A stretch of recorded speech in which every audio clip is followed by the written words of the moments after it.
محمد وعلى آله وأصحابه أجمعين. أما بعد فقد قال الله تبارك وتعالى في القرآن المجيد والفرقان الحميد. أعوذ بالله السميع العليم من الشيطان الرجيم. بسم الله الرحمن الرحيم.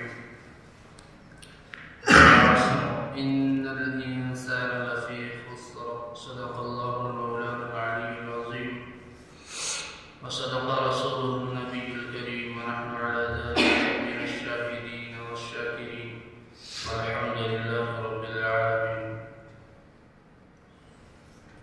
قابل قدر نوجوان بزرگوں عزیز ساتھیوں، السلام علیکم ورحمۃ اللہ وبرکاتہ. اللہ رب العزت کا ہم پر بے انتہا فضل کرم احسان ہوا کہ اللہ رب العزت نے ہمیں ایمان کی نسبت سے آپس میں جوڑا اور ایمان کی نسبت سے ملاقات نصیب فرمائی. اللہ رب العزت کا فرمان ہے کہ جب کسی بندے کے دل کے اندر تڑپ و طلب ہوتی ہے یا کسی بندے کے دل کے اندر ایک محبت اور رغبت ہوا کرتی ہے کہ میں اس کو اپنے پاس بلاتا ہوں. ابھی آپ نے دیکھا کہ مسجد میں تو کم سے کم 35-40 بندے تھے، لیکن توفیق اللہ نے جس کو دینی تھی ان کو چن کے یہاں مجلس میں بٹھایا. یہ کوئی چھوٹی مجلس نہیں ہے. بارہا سنتے ہیں کہ اللہ رب العزت ہمیں اس پر کتنا انعام سے نوازتے ہیں، کتنے بڑے انعامات ملتے ہیں. یہاں پہ صرف بیٹھنے کو، پھر بات کرنا، پھر ذکر و اذکار کرنا، جس طریقے سے حدیث پاک میں آیا ہے. حدیث پاک میں فضائل اعمال ہمیشہ پڑھتے رہتے ہیں. فرماتے ہیں کہ جب بھی کہیں جنت کے باغوں سے گزرو خوب چلا کرو. بارہا حدیث سنتے ہیں. جنت کے باغ کوئی باغیچہ نہیں ہے، کوئی خوبصورت مناظر نہیں عالم سے دنیا کے اندر.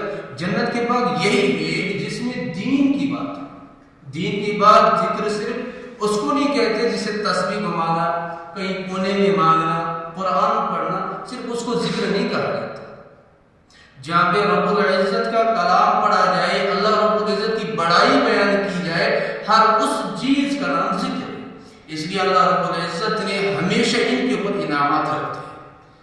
اور یہ جو مجلس ہے کوئی چھوٹی سی مجلس ہے، اگر 2-4 بندے ہوں تب بھی بڑی ہے اللہ رب العزت کے نزدیک، اور زیادہ تر ہو اس سے بھی زیادہ بڑی. کیوں؟ فرماتے ہیں کہ اگر اس مجلس کی ایک تو وہ مجلس کے اندر بات سننا، دوسرے مجلس کے کونے میں بیٹھ کر کسی قرض دار کا، کسی کا بھی انتظار کرتے رہنا، فرماتے ہیں جتنا اجر ان کو ملتا ہے اس کی بدولت سے اس شخص کو بھی اتنا ہی اجر ملتا ہے. اس لیے انسان کو اللہ رب العزت نے قرآن پاک کے اندر جو میں نے آپ حضرات کے سامنے 2 چھوٹی سی آیت کے ٹکڑے پیش کیے، والعصر کی قسم ہے زمانے کی. اگر انسان اس میں غور و فکر کرے، والعصر قسم ہے سورج غروب ہونے کی یا عصر نماز کی. کیوں؟ کہ انسان جس طریقے سے دیکھتا ہے دنیوی اعتبار سے کہ سورج اگر دن بھر چلتا ہے، صبح جب نکلتا ہے تو غروب ہوتا ہی ہوتا ہے.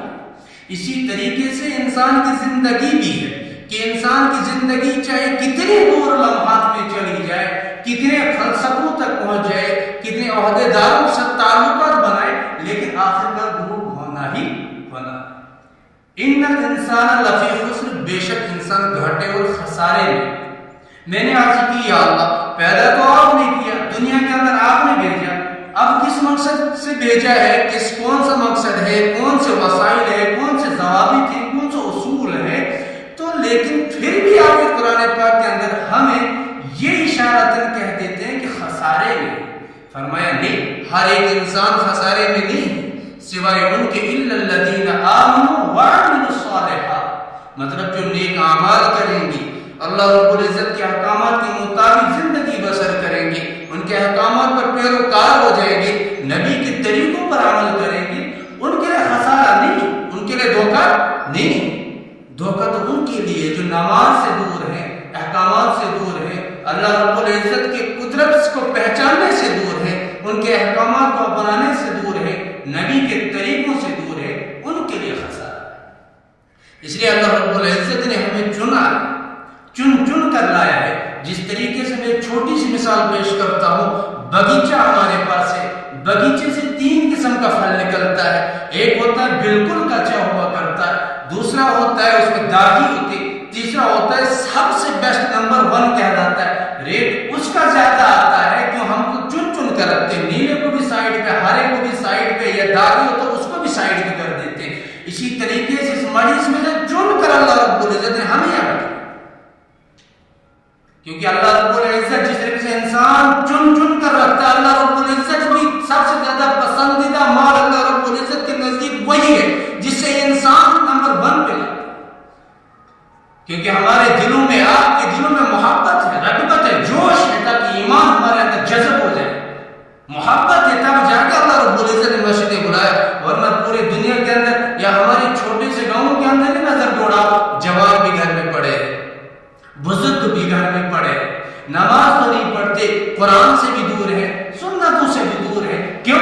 ایمان کی رغبت دل کے اندر نہیں ہے. صرف ہم نے کلمہ پڑھ دیا لا الہ الا اللہ محمد رسول اللہ صلی اللہ علیہ وسلم کے وراثت کا کلمہ, وراثت میں پردادے نے پڑھا, دادے نے پڑھ لیا, پاپا نے پڑھ لیا, آگے چھوٹے سے بچے نے بھی کلمہ پڑھ لیا, وراثت میں چلتا رہا. مال و دولت وراثت میں چلتی آئی, زمین و زریات بھی پیچھے سے وراثت میں چلتی آئی, لیکن یہ وراثت کا کلمہ کہاں تک چلے گا جب تک انسان اپنے اس کلمے کے اوپر محنت نہ کرے. ہم نے تو پڑھ لیا لا الہ الا اللہ کی نفی کر دی دنیا کی ہر چیز. اب نفی, لا صرف نفی کرنا نہیں, لا یہ ہوا کرتا ہے کہ لا انکار کر دیا. اب یہ انکار کر دیا کہ دنیا کی ہماری زمین سے نہیں نکلتا, ہمارے گھر سے نہیں نکلتا, ہمارے گھر والوں میں سے نہیں نکلتا. یعنی کہ اللہ رب العزت کی خزانوں سے ہی سب کچھ ہوتا ہے. پالنے والی ذات اللہ کی ہے, کھلانے والی ذات اللہ کی ہے, لانے والی, جلانے والی, اٹھانے والی, بٹھانے والی ذات اللہ کی ہے. تب جا کے ہمارا ایمان اتنا کمزور کیوں ہے؟ میرا تو خود کا ایمان اتنا ہی ہے, ایک چھوٹے سے چوزے سے بھی کم ہے کہ جب تک ہم نہ کمائے تب تک کھائیں نہیں. یہ ایمان بنا. اللہ رب العزت کا فرمان 12ویں پارے کو کھولو, سب سے پہلی آیت ہے وما من دابۃ فی الارض الا علی اللہ رزقها.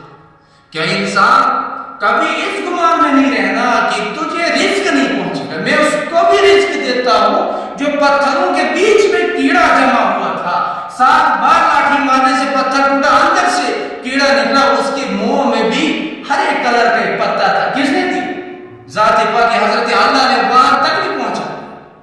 کھلانے والی ذات اس کی ہے, لیکن جانا تو ہم نے, جانا ہم نے. جب تک ہم یہاں سے ایک قدم نہ چلے تو وہاں سے اللہ رب العزت کی محبت کہاں جائے گی. اللہ رب العزت فرماتے ہیں دنیاوی اعتبار سے نظر اٹھائیں, اگر کسی ماں کے سامنے چھوٹے سے بچے کو تکلیف ہو جائے, ماں برداشت نہیں کرتی, وہ تو صرف ایک ماں ہے. لیکن اللہ رب العزت فرماتے ہیں کہ میں 70 ماؤں سے زیادہ محبت کرتا ہوں اپنے بندے سے.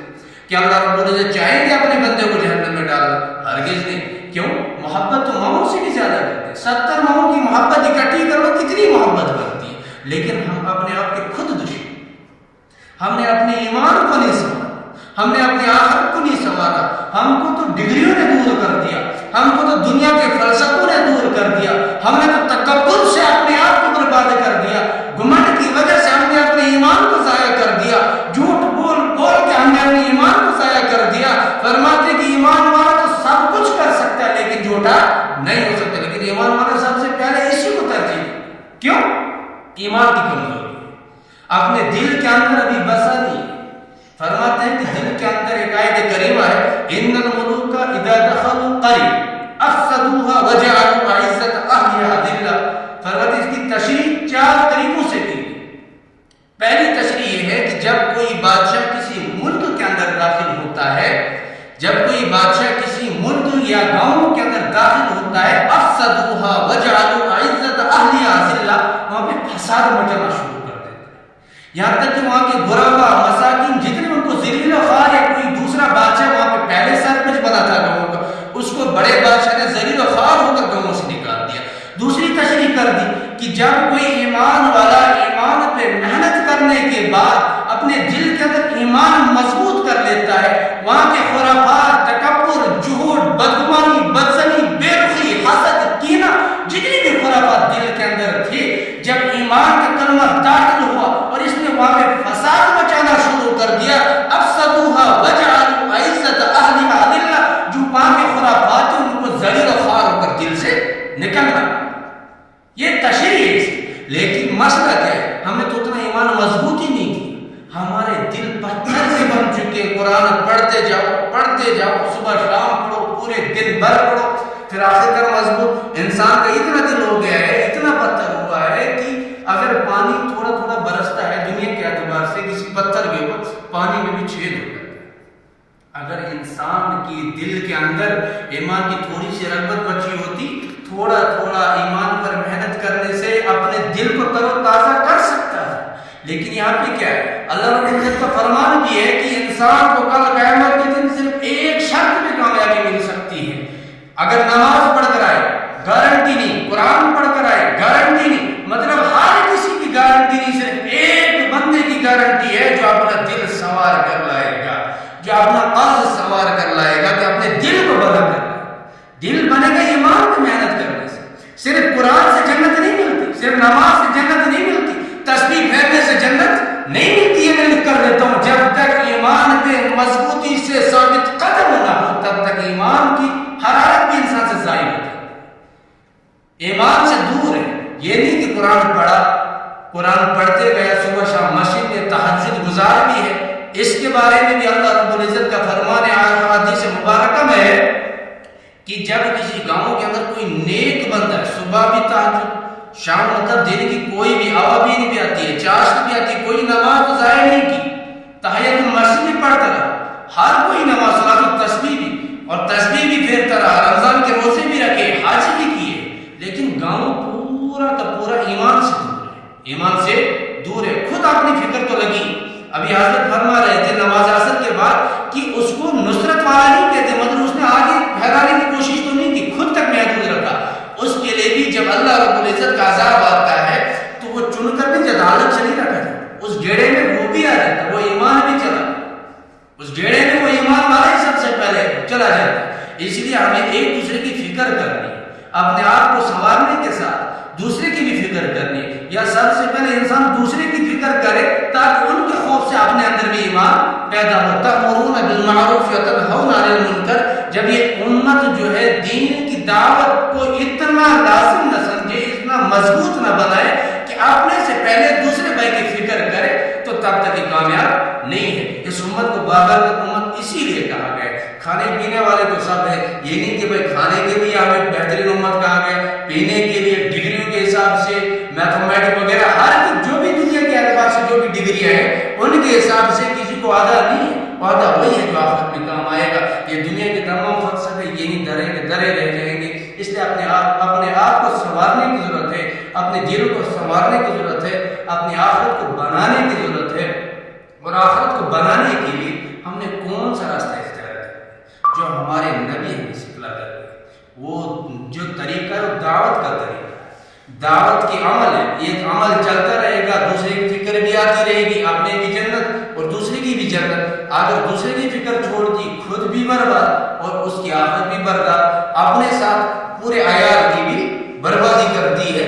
اس لیے اللہ رب العزت ہمیں سب سے پہلے عمل کرنے کی توفیق عطا فرمائے, اور اس کے بعد ارادہ رکھے, مصمم ارادہ کر لے کہ انشاءاللہ آج کے بعد جب بھی کہیں بھی کوئی بھی ذکر ہوا کرے گا, سب سے پہلے ہمارا نام وہاں پہ آنا چاہیے کہ اللہ رب العزت کی بھلائی کے لیے, اللہ رب العزت کے احکامات کو اپنانے کے لیے, دعوت کے لیے, نبی کے طریقوں پر محنت کرنے کے لیے سب سے پہلے ہم تیار ہونے چاہیے. انشاءاللہ سب اپنی ذات سے تیار انشاءاللہ. اللہ رب العزت عمل کرنے کی توفیق عطا فرمائے. آمین. سبحان اللہ و بحمدہ, سبحان اللہ.